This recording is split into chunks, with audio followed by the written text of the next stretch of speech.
नमस्कार। पंजाब केसरी नवोदय टाइम के digital platform पे आप सभी लोगों का बहुत बहुत स्वागत है। I am Pooja with you presenting you the guest of our show for today.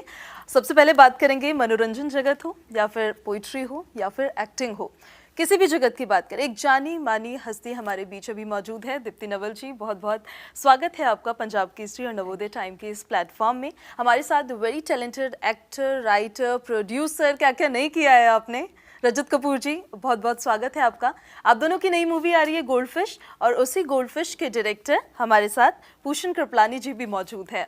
तो पंजाब केसरी और नवोदय टाइम्स के इस सीरीज में आप सभी लोगों का बहुत स्वागत है। To start with Bhushan ji, आपके साथ शुरुआत करते हैं। Goldfish, what is it all about goldfish? क्या है गोल्डफिश, जरा बताइए इस मूवी में। गोल्डफिश एक मछली है ऑब्वियसली। कहा जाता है कि उसकी याददाश्त 2 सेकंड या 20 मिनट तक है। और ये फिल्म जो है आधारित है डिमेंशिया पर, जहाँ वो एक बीमारी है जहाँ याददाश्त और जो खुद की आइडेंटिटी होती है वो कायम नहीं रहती, निकल जाती है, डिसअपीयर हो जाती है। सो इसी आधार पे हमने इसका नाम भी गोल्डफिश रखा है। I think that's interesting. That is really interesting. और जब इस मूवी को आप लोगों ने साइन किया, जब आपको ये स्टोरी सुनाई गई थी इस मूवी की, वो कौन सा फैक्टर दीप्ति जी ऐसा था जिसको देख के आपको ऐसा लगा दिस इज़ इट, मुझे ये स्टोरी करनी है, मुझे ये मूवी करनी है? मुझे सब्जेक्ट ही अच्छा लगा था, the equation between the mother and daughter. मुझे रजित ने फ़ोन पे सुनाया था subject, because he was somewhere out of India. Turkey. हाँ, और फ़ोन पे मुझे थोड़ा सा बताया, मुझे मतलब कैरेक्टर के बारे में थोड़ा बताया। And he said new director, daughter is going to be played by कल्की। तो जो सब्जेक्ट था कि इस इशू पे फिल्म बन रही है, तो मुझे लगा कि मैं शायद ये है मेरे लिए, this part I must do it. बिल्कुल, काफ़ी इंटेलेक्चुअल फिल्म है ये एक तरीके से देखा जाए तो। आज की सोसाइटी में रजत जी, अभी गोल्डफिश मूवी की कितनी ज़रूरत थी? क्योंकि देखिए, जब हम बात करते हैं कि old age is not a curse, it's a phase of life, जिसको बहुत कम लोग समझ पाते हैं। और वो जो बॉन्डिंग एक डेवलप होनी चाहिए एक पेरेंट और एक चाइल्ड के बीच में, वो हर जगह डेवलप नहीं हो पाती है। कम लोग इस चीज़ को समझ पाते हैं। आज के टाइम पे गोल्डफिश मूवी की कितनी ज़रूरत आपको महसूस होती है हमारी सोसाइटी के बीच? ज़रूरत, अहमियत है। और ये बुढ़ापे या ओल्ड एज के बारे में नहीं है, डिमेंशिया के बारे में है। असल में माँ और बेटी की कहानी है। डिमेंशिया का एक रूप इसमें एक बहुत अहम सवाल खड़ा करता है। और आज के दौर में अगर देखा जाए तो हम मेंटल हेल्थ के बारे में, इस विषय में से घबराते हैं, बात नहीं करते इसके बारे में, इसमें एक खुलापन नहीं है। तो उसका जो दृष्टिकोण है इसके बारे में समझना and to create sensitivity about it, ऐसी फिल्में बहुत ज़रूरी हैं। आपने भूषण जी इस स्टोरी को क्यों चुना? मैं एक्चुअली इस देश के बाहर था उस वक्त जब मैंने इसको लिखना शुरू किया। मुझे ये एक्चुअली स्टोरी आइडेंटिटी के बारे में है कि आप कौन हो। और डिमेंशिया जो है वो चीज़ आइडेंटिटी आपसे छीन लेती है आपकी। तो ये इन दोनों का तालमेल, जब आप बाहर हो, आप अपने आप को अलग तरीके से देखना शुरू करते हो, क्योंकि लोग आपको अलग तरीके से देखते हैं। जैसे अगर आप ब्रिटेन में हो और आप इंडियन डिसेंट के हो, तो वहाँ की एक कुछ क्लीशेज़ हैं जो वहाँ के जो रहते हैं लोग, वो अपने बारे में सोचते हैं, दूसरों के बारे में सोचते हैं।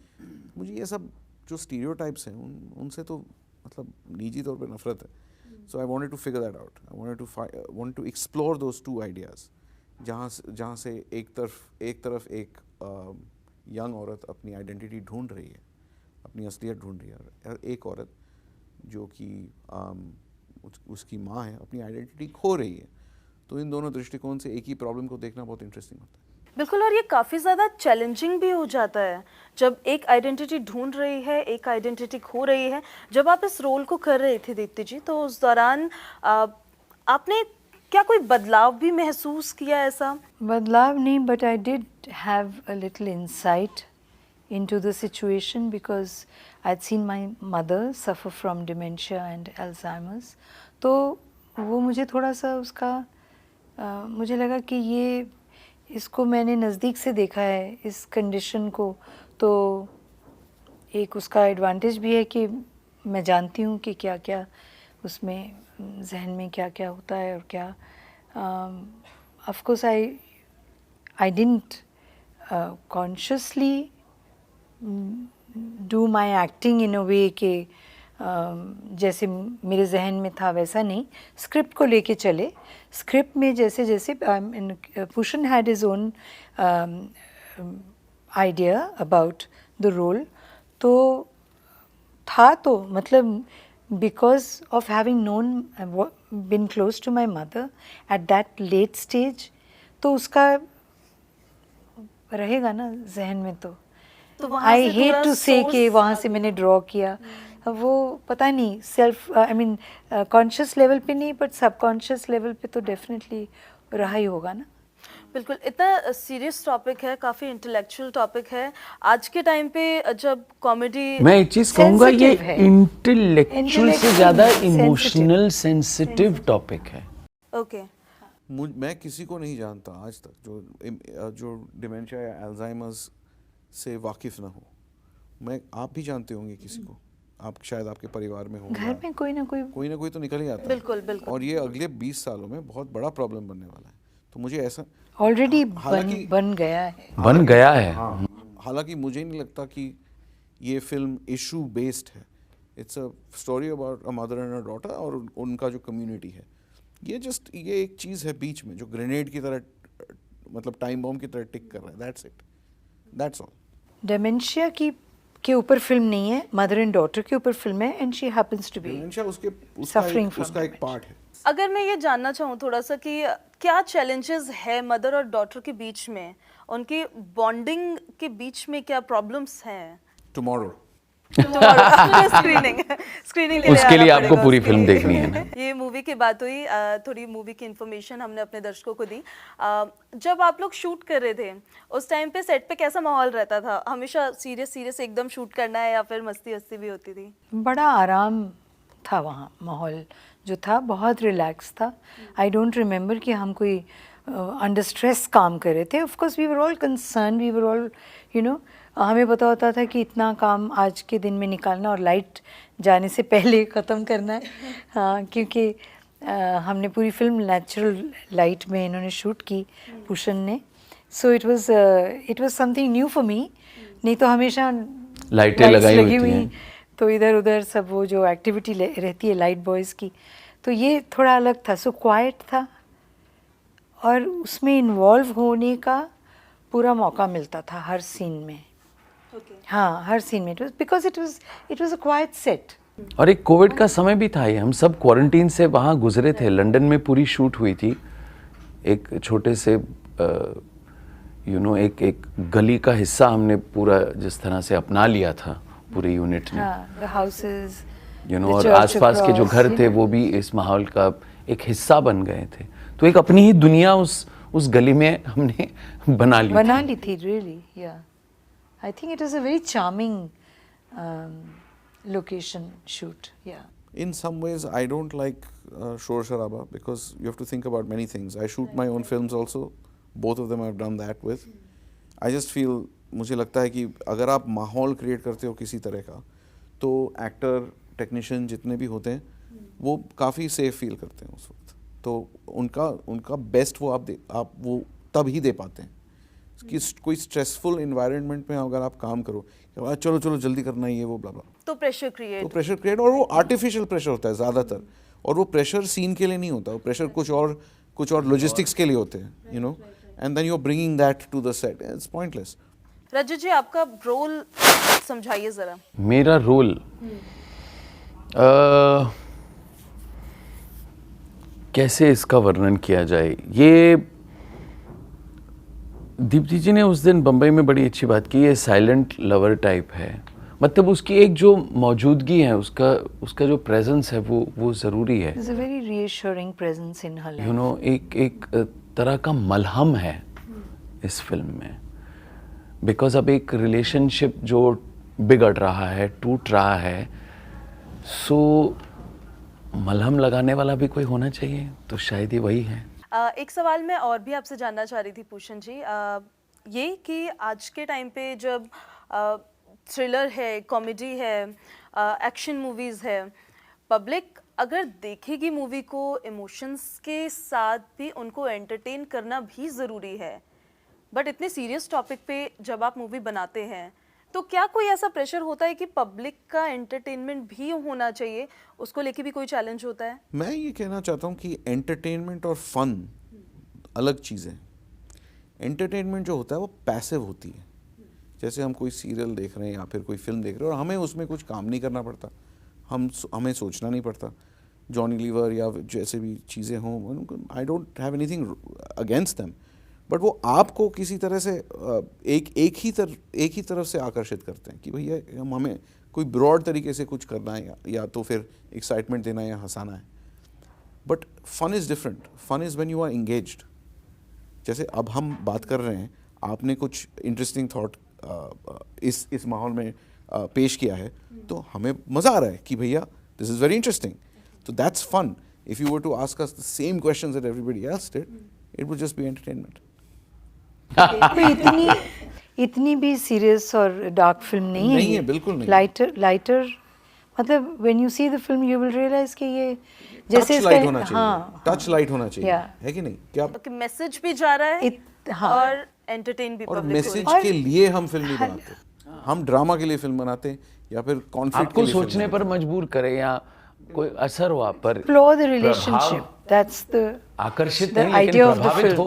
What is provoke? What is उकसाने के लिए। किसी कोई भी थॉट को उकसाने के लिए, आप अगर कल फिल्म किसी देखते हो हमारे ख्याल साथ, को किसी ख्याल को उकसाने के लिए अगर हम लोग इसमें सफलता पाते हैं तो that's interesting to us. Okay, आपने पूषण जी के साथ पहले काम किया है या आपका फर्स्ट टाइम है? सेकंड। मैं इसको तब से जानता हूँ जब ये 15 साल का था। ओके, तो हमारा जो एसोसिएशन है या रिलेशनशिप है वो तो कई सालों का है। He But played he was the in my lead first film. in a film called Threshold, जो भूषण की पहली फिल्म थी। He As a and director. Rajat and Neena Gupta. Actually मैं जानना ये चाह रही थी आपसे कि जब आप पूषण जी के साथ काम कर रहे थे तो इम्प्रोवाइजेशन का उसमें कहीं कोई स्कोप होता है या फिर सेट पैटर्न में काम होता है कि जैसे बताया है वैसे करना है? वर्ड है ना इम्प्रोवाइजेशन, मैं इससे बहुत घबराता हूँ बिकॉज मेरे हिसाब से एक्टिंग इम्प्रोवाइजेशन नहीं है। इम्प्रोवाइजेशन वो है जो आप जब अपने किरदार में घुले मिले हो वो आपसे हो जाता है, लेकिन आप जो अपने मन की आपकी केंद्रियों की तैयारी करके आते हैं वो इम्प्रोवाइजेशन नहीं है। इनके मन वो प्रेपरेशन है। तो इनकी जो प्रेपरेशन थी इन किरदारों को लेकर उसमें काफ़ी स्पष्टता थी। अभिनेता के तौर पे हम उसमें रंग भर के, लेकिन हम सोच के आते हैं। अब सेट पर अगर कुछ हो जाए, जैसे कि समझो मैं इनका हाथ पकड़ता हूँ, इनका रुमाल गिर जाए और मैंने शॉट में रुमाल उठा के दे दिया, वो इम्प्रोवाइजेशन है। ओके, मतलब आप रुकते नहीं, आप कैरेक्टर में हैं। You continue within जी, और उस बीच में parameters. वो रजत नहीं उठा रहा है, वो जो कैरेक्टर है वो उठा रहा है, और उस वक्त ये नहीं बोल रहा है कि Rajat the actor is not saying cut cut cut, रुमाल गिर गया मेरे से।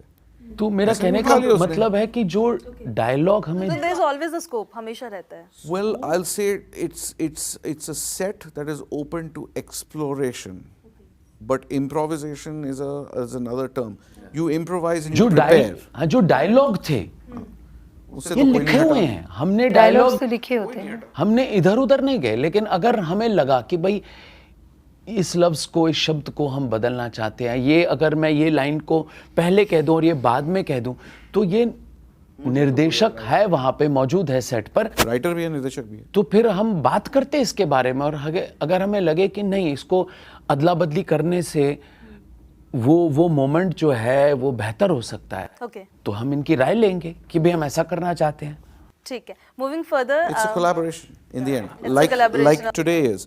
There's 3 people that you can't see on this situation. So we're all collaborating to make this possible. एक लास्ट क्वेश्चन है मेरा, why theatre, why not OTT? Well, why not?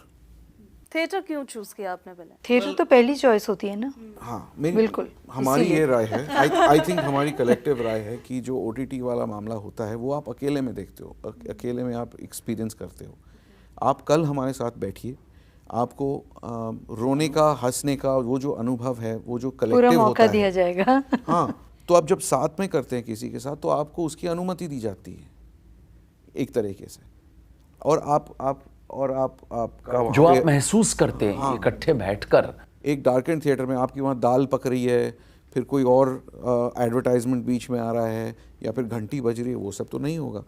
एक concentration से आप पिक्चर देखेंगे, या गोल्डफिश हो या पठान हो, बात तो सेम है ना, कि कोई साथ में एक ही वजह से वहाँ आए हैं और उसी वजह के लिए एक रिस्पेक्ट है। इसीलिए मुझे लगता है इन लोगों ने इतना अच्छा काम किया है, तो उनको हम सबको एक मौका मिले ताकि एक ही जगह पे लोग बैठ के हमारा काम जितने लगन से हमने किया है वो उतनी ही लगन से देखें कम से कम। राइट ये भी तो राइट। एक और आखिरी question, why Deepti ji, Rajat ji and कल्की ji? Why not, the fantastic. Okay चलिए, thank you so much Punjab Kesari और नवोदय टाइम्स के इस सीरीज में हमारे साथ जुड़ने के लिए, गोल्डफिश ढूंढने के लिए भी और देखने के लिए भी। चलिए, बहुत बहुत शुक्रिया महसूस आपका। करने के लिए आइएगा। बिल्कुल, बहुत शुक्रिया आपका हमारे साथ जुड़ने के लिए, थैंक यू।